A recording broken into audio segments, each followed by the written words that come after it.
My sister and I got pregnant at the same time. Every week, Mom brought both of us chicken soup. She always said, same pot, same chicken, same love from Mom. At my sister's last checkup, her baby was measuring big, almost 9 pounds, and her in-laws were over the moon. My baby, meanwhile, was measuring small, and the doctor gave me a serious warning. I blamed myself, convinced my body was letting my baby down. Then my husband, the man who never set foot in the kitchen, took one sip of Mom's soup. He looked at me. Babe, are you sure this isn't dishwater? Zhou Ming's words hit me like a needle to the heart. I snapped back immediately. What are you talking about? Mom spent all morning making this and brought it over herself. How could it be dishwater? Zhou Ming was your stereotypical numbers guy. He never cared much about food, and the kitchen was basically forbidden territory. We'd been married 5 years, and he still couldn't tell salt from sugar. And yet even this man with a nearly non-existent palate thought Mom's loving chicken soup was awful. When he saw me getting mad, he scratched his head, took another spoonful, and tasted it carefully. He looked even more confused. No, seriously, babe, try it. It's just grease and that raw chicken smell. No salt, no savory flavor, nothing. This is really what you've been drinking? The soup in the thermos was still steaming, with a thick yellow layer of fat floating on top. It looked nourishing enough. For 3 months, every Thursday like clockwork, Mom had shown up at my door with that thermos and told me to drink it while it was hot. I'd always been touched by it. My sister Li Ran is only 2 years younger than me, but growing up, Mom always favored her. Li Ran was sweet, knew how to act cute, and looked more like Mom. She'd always been Mom's favorite. I was quiet and awkward, the older sister who was always told to be mature and give way to her little sister. But when we got pregnant at almost the same time, Mom suddenly changed her tune. She swore we were both equally precious to her and promised there would be no favorites this time. That weekly chicken soup was supposed to prove it. Still irritated, I picked up the bowl and took a huge, stubborn gulp. The hot broth slid down my throat, and that familiar greasy texture and faint chickeny smell coated my mouth. It really was bland. I'd just gotten used to it. I'd always assumed pregnancy soup was like this, nutrition first, flavor second. Isn't pregnancy food supposed to be like this? Less oil, less salt, healthier. I was making excuses for myself and maybe trying to convince Zhou Ming too. Zhou Ming frowned but didn't argue. He simply took my bowl and quietly poured the rest down the sink. Don't drink it. My mom will make you soup tomorrow. He said it casually. His mom's soup was always rich and delicious, but hearing that stung. It felt like Zhou Ming wasn't just rejecting my mom's effort. He was rejecting the 3 months I'd swallowed it without complaint. I couldn't sleep that night. The doctor's warning about my baby's slow growth kept replaying in my head. How are you taking care of yourself? You're not getting enough nutrition. If this keeps up, the baby could be born weak. I clutched the blanket while tears silently rolled down my face. I went over everything I'd done, wondering what I'd gotten wrong or eaten that I shouldn't have, blaming myself for my baby's slow growth. Zhou Ming wrapped his arms around me from behind and sighed. Stop blaming yourself, this isn't on you. The next day, Li Ran posted a photo in our family group chat. Her mother-in-law had bought her a pile of gold jewelry to celebrate her carrying a big, healthy baby boy for the Zhang family. Li Ran looked radiant in the picture, smiling proudly with a huge belly and rosy cheeks. Then she wrote in the group chat, Mom's old hen soup every week has been amazing. Look how well the baby and I are growing. I was happy for my sister, but the more I thought about it, the worse I felt. I suddenly wanted to taste her soup. Almost without thinking, I grabbed my phone and video called Li Ran.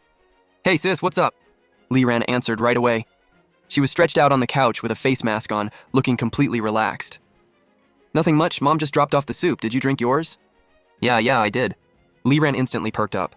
Mom's soup today was incredible. She added dong quai, astragalus, and Sichuan peppercorns. The broth was milky white and smelled amazing. I drank 2 huge bowls. Milky white, Sichuan peppercorns, dong quai, astragalus. I looked down at the thermos in front of me, and a cold feeling started creeping through my chest. With shaking hands, I twisted off the lid. Steam rose up, carrying that familiar smell of chicken fat.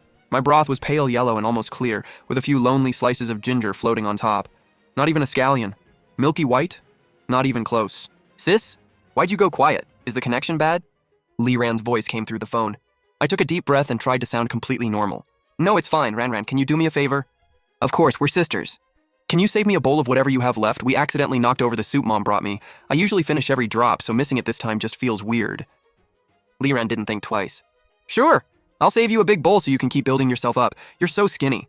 I don't want your baby coming out a whole size smaller than mine. We're sisters, so how is your body that different? Even Mom's soup works differently on you. She said it half jokingly. I forced a smile. Yeah, I'd love to know too. Same motherly love, right? So why can't my body seem to absorb it? After we hung up, I stared at the bowl in front of me. For the first time, it looked almost insulting. That afternoon, Zhou Ming drove to Li Ran's place. When he came back, he was carrying a thermos identical to mine. The second he opened it, the whole living room filled with the rich smell of meat and herbs. The broth really was thick and milky white, with a thin layer of gelatin on top. It was packed with red dates, goji berries, Sichuan peppercorns, and fall-apart chicken. There was no way these two soups came from the same pot. Zhou Ming said nothing. He quietly poured 2 small bowls, handed one to me, and kept the other. I took one sip. The rich, savory flavor exploded in my mouth, and warmth spread through my whole body. Compared with the greasy dishwater I'd been drinking for 3 months, this was night and day. Zhou Ming looked at me with pure heartbreak in his eyes. He didn't dare say anything. I couldn't hold back my tears anymore. I believe you now. My mom's heart was never really with me. Angry and heartbroken for me, Zhou Ming set down his bowl, pulled me into his arms, and gently patted my back. Hey baby, why are you crying? She's not worth your tears. From now on, don't drink anything she brings. I'll take care of you and the baby. Whatever you want to eat, I'll make it. I buried my face in Zhou Ming's chest and sobbed. Hurt, anger, betrayal, everything I'd bottled up finally came pouring out. I wasn't crying over one bowl of soup. I was crying over 30 years of being treated as second best. I felt sorry for the girl I'd always been. Once I calmed down, I made a decision. I wasn't going to confront Mom yet.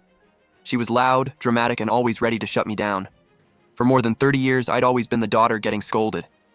I needed hard evidence, a lab report she couldn't talk her way around, so she'd finally have to admit she had always played favorites. I found a local independent testing lab online. I labeled separate samples of the soup Zhou Ming brought back from Li Ran's house, and the next soup Mom brought me, then sent them in. The results would take 2 or 3 days. In the meantime, Mom found out I'd asked my sister for some soup and called me immediately. She tried to sound casual. Tong Tong, if you spilled your soup, just ask me. I could bring more over. No need to make Ah Ming drive all the way to get some. I thought you'd already split it up and I was craving your soup, but Mom, why does my sister's taste so much better? There was a 2-second silence. Then Mom's voice suddenly shot up an octave. Tong Tong, what's that supposed to mean? Same pot, same chicken. You think I'd somehow make 2 different soups? Your sister's is richer because her in-laws added more ingredients afterward. What I brought her was the same base broth. Your body doesn't absorb nutrients well, so the baby's small. How is that my fault? I try to help, and this is what I get.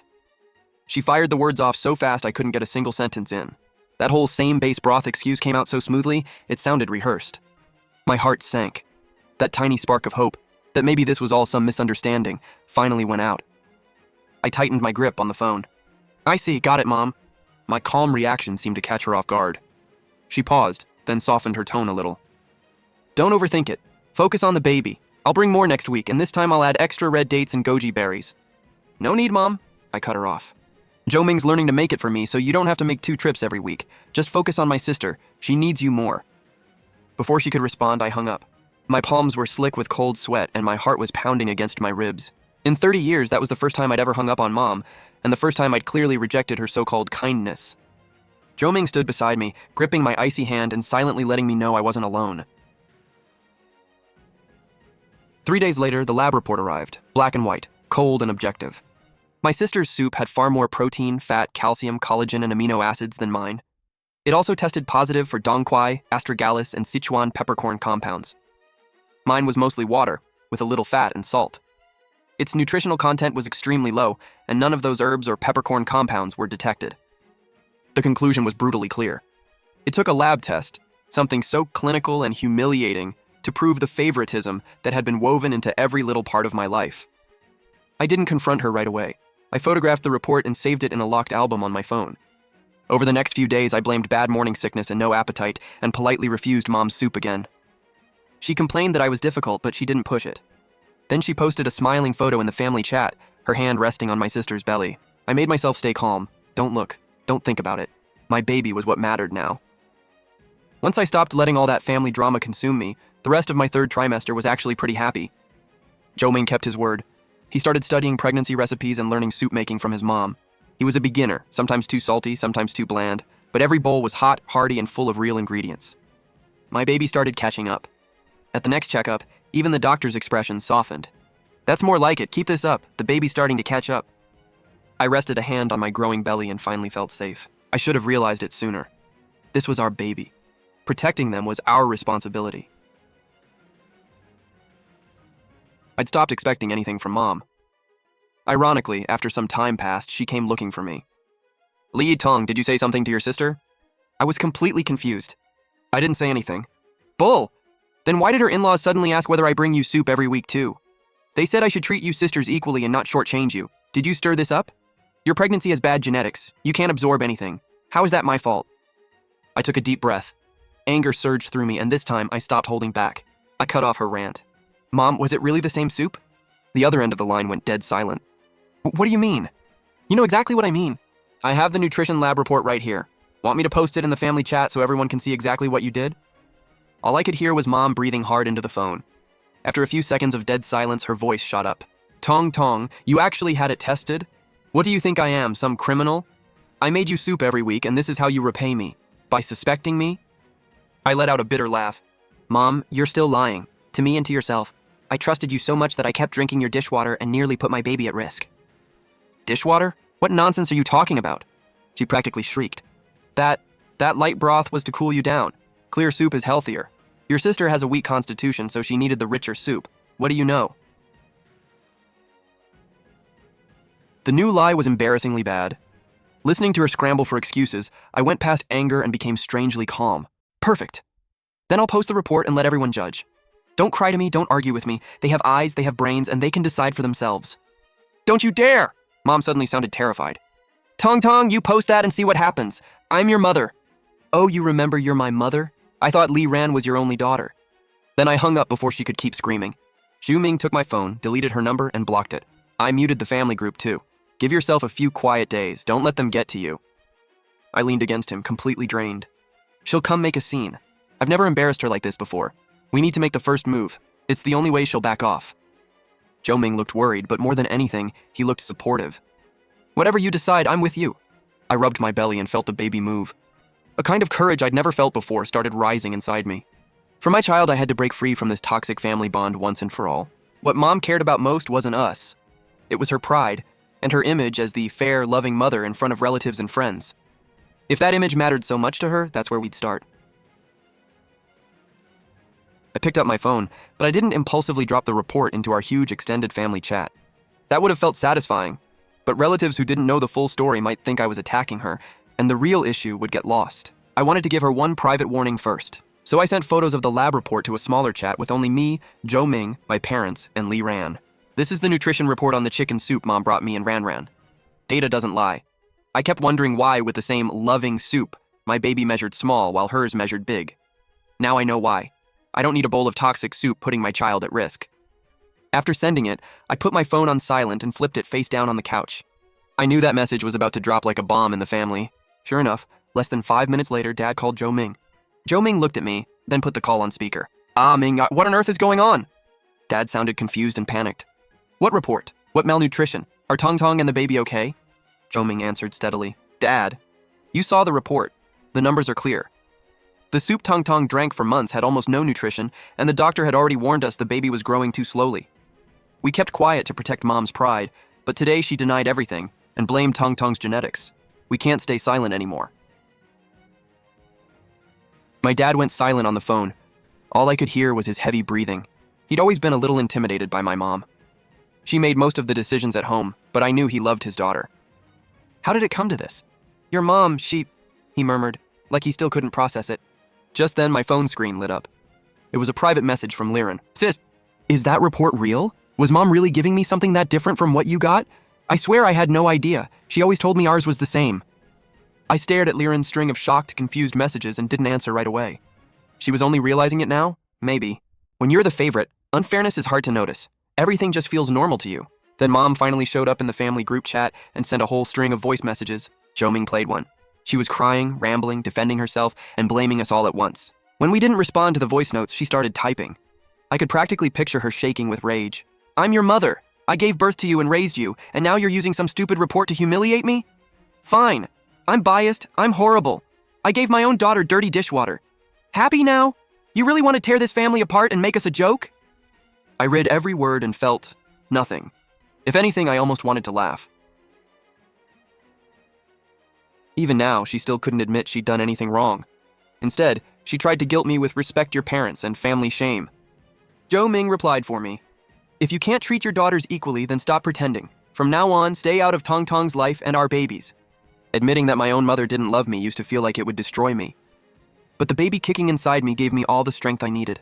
Maybe my mom didn't love me, but I was about to become a mom, and I would love my child with everything I had. This ends here. We're done. Zhou Ming's message was my final warning. Mom never replied. Maybe she finally realized I truly wanted nothing more to do with her. Dad still tried to save our relationship. A moment later, he called again. His voice was tired and pleading. Tong Tong, Ming, I failed you. I should have paid more attention. Your mom, she lost her way. You've had your say now. Can you give us a chance to make this right? We're still family. Please, let this go. Dad, I took the phone. I can't let it go. I'll never forget how Mom favored her. She didn't love me and she nearly hurt my baby. Maybe that sounds harsh, but if we hadn't caught it in time, my child could have been in real danger. Dad fell silent. The words, she didn't love me and she nearly hurt my baby, hit him hard. He couldn't make excuses for Mom anymore. The other end of the line stayed quiet for a long time. Finally, he forced out, Tong Tong, I'm sorry. I could imagine his pain. On one side was the wife he'd spent decades with. On the other, his hurt daughter and unborn granddaughter. There was nothing left for him to mediate. But this time, I was done understanding everyone else. Years of being patient and obedient had only taught them they could hurt me more. I've had enough. Dad, I agree with Zhou Ming. From now on, our little family is our business. You and Mom don't need to worry about us. Just take good care of Liran. I didn't wait for an answer. I hung up. Zhou Ming quietly pulled me into his arms and whispered, I promise I'll protect both of you. From that day on, I completely cut contact with my parents' side of the family. I stopped checking the family group chat and stopped answering calls from that number. Zhou Ming blocked every possible source of drama from reaching me. I put all my energy into getting ready for the baby. When my mother-in-law heard what happened, she cried for me. Then she started cooking me every comfort food she could think of. Even Zhou Ming suddenly became a much better cook. With both of them taking such good care of me, I looked healthier every day. Even my doctor finally smiled at my checkup. My due date was 2 weeks after Liran's. She delivered first, just as expected, a healthy baby boy weighing a little over 9 pounds. The family chat exploded with celebration. Mom sent endless cash gifts and photos bragging, my daughter did us proud, and the family's precious first grandson. I looked at the screenshots on Zhou Ming's phone and felt completely calm. A few days later, unusual fetal movement sent me to the hospital early. After more than 10 hours of labor, I finally gave birth to my daughter. She was about 6.5 pounds. Not huge, but perfectly healthy, with a powerful cry. When they laid her on my chest and I felt her tiny warm body, every bit of pain and hurt turned into hot tears. Zhou Ming's eyes were red as he carefully held our daughter, like she was the most precious thing in the world. We were so wrapped up in the joy of becoming parents that we almost forgot the rest of the world existed. Then, on the afternoon of my second day after giving birth, someone gently knocked on the hospital room door. Zhou Ming went to answer it. It was my dad. He stood there holding a fruit basket, awkward and nervous, his eyes full of hope but careful not to overstep. Zhou Ming looked surprised, then stepped aside and let him in. Dad walked in and immediately looked at the tiny baby in the bassinet beside me. His expression softened at once. Tong Tong, you went through a lot. His voice was hoarse. I came to see the baby. I looked at him with mixed feelings. I couldn't hate my dad, but the distance between us was already there. That was all I said. He stood there awkwardly, rubbing his hands, wanting to come closer but too nervous to try. She looks like you. She's beautiful, he murmured. After a moment, he seemed to gather his courage. Your mom wanted to come too. I didn't let her. I gave no reaction. He sighed. Then he pulled a thick red envelope from his pocket and set it on the bedside table. It's just a little something for the baby. We wanted to give it to you before the delivery, but we were afraid you'd be upset. I'm just glad you and the baby are safe. Dad, you don't have to. We're fine financially. Zhou Ming politely tried to refuse. Please, take it. Just take it. Dad was practically begging. Let me do something for her. Seeing him look almost desperate, my heart tightened. In the end, I nodded to Zhou Ming. Dad stayed less than 20 minutes. Most of the time, he quietly watched the baby, asking simple things like whether she was feeding well and sleeping okay at night. When he was leaving, he stopped at the door, looked back at me, and moved his lips like he wanted to say more. But all he managed was, get some rest. Dad will come see you again in a couple of days. After he left, the room went quiet again. Zhou Ming squeezed my hand. You okay? I looked at our sleeping daughter and nodded. Yeah. For now, let's leave it like this. No forgiveness, no closeness, but no war either. Maybe this polite distance was the best ending we were ever going to get. As for Mom, whether she regretted it, felt guilty, or secretly missed the granddaughter she'd never met, none of that mattered anymore. I knew exactly where my love belonged now. I would pour it into my husband, my daughter, and the warm, equal little family the three of us had built. We named our daughter Zhou Jiwan and called her Anan, meaning a life of peace and safety. My mother-in-law was over the moon. She practically moved in, helping with the baby in the house so I could recover properly after giving birth. Jo Ming adjusted his work schedule too, spending as much time with us as he could. Dad came by a few more times. He was always in a hurry, dropping things off, looking at the baby for a minute, then leaving. He stopped defending Mom and stopped saying, "But we're family." He simply did what he believed a grandfather should do. That kind of caring from a distance I could accept. Mom and Lyran's side of the family started to feel like a parallel universe. From the family chat updates Jo Ming occasionally saw, Lyran was still the family's hero, surrounded by praise and attention. Mom was busy caring for Lyran after childbirth and posting non-stop about her chubby grandson. Life over there seemed exactly the same, as if my absence changed nothing. Maybe that was for the best. For Anan's 1-month celebration, we kept things small. We only invited a few of Jo Ming's close relatives and had a simple meal at home. Dad came with a very generous red envelope. After dinner, he quickly made an excuse to leave, probably to avoid an awkward run-in with Jo Ming's relatives. Life settled into a quiet rhythm. Then, when Anan was 2 months old, Lyran called me. I stared at her name on the screen for a moment before answering. "Sis." Lyran sounded down, nothing like her usual bright, confident self. "Yeah, what's up?" Is Anan doing okay?" she asked carefully. "She's good." My voice stayed flat. The line went quiet for a few seconds, then I heard her take a deep breath. Could I come see you and Anan?" The request caught me off guard. I paused. "I've been pretty busy lately," I said. "Maybe another time." I wasn't about to pretend nothing had happened. For now, I didn't want Anan around the little world Lyran and Mom had built together. Lyran sounded disappointed, but she didn't push. She only said softly, "Oh, okay, then take care of yourself." After we hung up, I didn't think much of it. I figured it was just a passing impulse. A week later, on a weekend afternoon, the doorbell rang.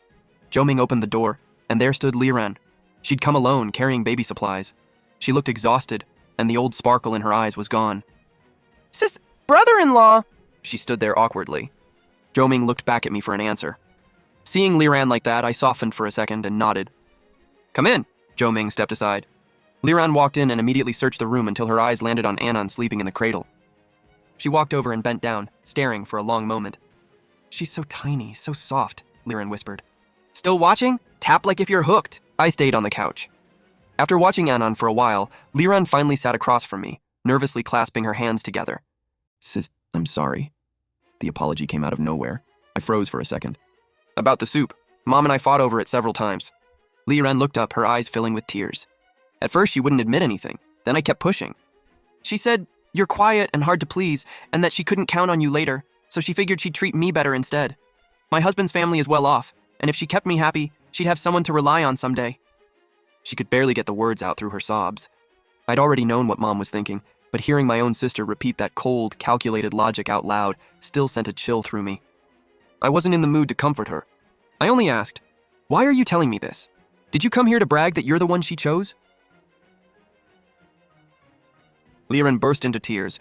"I know this sounds fake coming from me. I got used to Mom giving me the best of everything while you stood there watching. I thought we just had different tastes. I never imagined that soup could have hurt Anan." She was crying so hard she could barely speak. I didn't understand how important a mother's love is until I had my own baby. Now when I think about how alone you were back then, it hurts. I looked at my crying sister, not knowing what to feel. "Stop crying!" I handed her a tissue. "Anan and I are doing fine now. I didn't say I forgave her. I couldn't forgive Mom, but I could accept my sister's apology in that moment." Lyran wiped her tears and looked at Anan in the cradle, her eyes still red. I finally understand how hard it is to treat 2 children equally, and how important it is. She stayed a little longer and left behind a baby bag she'd bought for Anan. When my mother-in-law opened it, she found a bank card inside with the PIN written down. She immediately told me to return it, so I called Lyran. Through tears, Lyran said, "There's 200,000 yuan on it. It's my gift to Anan as her aunt. Sis, I want you both to be happy. Believe me or not, Mom's favoritism hurt you, but it hurt me too. I want us to be sisters for life. Besides my baby, you're the closest person I have. I don't want you hurting anymore." Then she hung up before I could answer. Jo Ming and I didn't know what to do. 200,000 yuan wasn't pocket change, especially with a new baby and rising expenses. But that money carried years of complicated feelings with it. "We can't take it." Jo Ming said it first. His voice was firm. "We can take care of Anan ourselves." I knew exactly what he meant. Money like that was never just money. It felt like a desperate attempt to buy relief from guilt. I didn't want money twisting our relationship into something it wasn't. I picked up my phone. I texted Lyran. "Take the card back. We appreciate the thought, and we'll keep Anan's gifts, but this is way too much. We can't accept it." She didn't reply for a long time. That evening, Liren finally sent a long voice message. Her voice was thick and nasal. She'd clearly been crying. That's not what I meant. I just want to do something for Anan and maybe make myself feel a little less awful. I know money can't undo anything, but it's the only way I know to help you right now. Please keep it. Give me one chance to make something right. Otherwise, every time I think of you and Anan, I feel this weight on my chest. Listening to her beg through tears left me with a mess of emotions. After talking it over, Zhou Ming and I decided to hold on to the card for now, but we wouldn't touch a cent. We texted her back. We'll keep the card safe for you. Once you've calmed down, you can take it back anytime. Anan is still little, and we don't need that much money right now. Sisters don't need money to prove anything.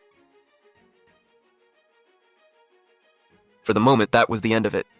Liren came to see Anan a few more times after that. She always brought carefully chosen clothes or toys and never mentioned the bank card or the past again. Our relationship settled into a cautious kind of peace, still warm but with some distance. She'd tell me funny stories and frustrations about raising her baby. I'd talk things through with her and buy little gifts for her son Yukin. Slowly, our relationship began to heal. As for Mom, she seemed to disappear from my life completely. Dad kept visiting Anan, but he respected the boundary and never brought Mom up. If I asked, he'd only say, "She's okay," then change the subject. For Anan's 100-day celebration, we again invited only Zhou Ming's relatives and my dad. Near the end of the meal, Dad took a call and told me nervously that Mom was downstairs. She didn't dare come up. She only wanted to sit in the car and see the baby from a distance. The request hit me right in the chest. Zhou Ming took my hand. "It's your choice. Whatever you decide, I'm with you." I walked to the window and looked down. Dad's old car was parked by the hotel entrance. One window was cracked open, and inside I could barely make out a silhouette that felt both familiar and strange. In that moment, I felt no hatred and no excitement. The woman who had once held such a huge place in my life now had to be this careful just to glimpse her own granddaughter. She looked like a shadow. I stood there in silence for a long time. Then I turned to Zhou Ming and Dad and gently shook my head. "Forget it," I said hoarsely. "Today's supposed to be a happy day. I don't want anything ruining it." Dad's eyes dimmed, but he said nothing. He only nodded quietly. Later, I learned from Dad's occasional half-finished comments that Mom cried several times after I refused to let her see Anan, and she'd lost a lot of weight. She even started learning how to make different soups, but there was no one left who wanted them from her. Hearing that left me conflicted. Part of me felt a brief flash of satisfaction, but mostly I felt sad about how much had changed. Her tears and regret had come far too late. Some damage stays done. A few apologies and tears can't erase it. Time passed and Anan grew day by day. She learned to crawl, then babble mama. Every smile felt like sunlight, clearing away the last shadows in my heart. Zhou Ming and I got our careers back on track, too. We took out a mortgage on a bigger place and finally had a home that truly belonged to the three of us, full of laughter. The bank card with 200,000 yuan stayed untouched in the back of my drawer. Liren asked me more than once to use it, but I always gently refused. I planned to give it back when her son needed money for school or a home. As for Mom, she finally seemed to accept that she no longer had a place in my life. She stopped trying to send messages through Dad. We truly became two separate families. Sometimes at the park, I'd see other kids being doted on by their grandmothers and feel a tiny ache. But then Zhou Ming would lift Anan high into the air, she'd burst into bright laughter, and that ache would fade almost instantly. Maybe that was life's biggest lesson for me. Instead of clinging to a past I couldn't change, I needed to hold tight to the happiness already within reach. And as for forgiveness, maybe time had already answered that question for me. It simply didn't matter anymore.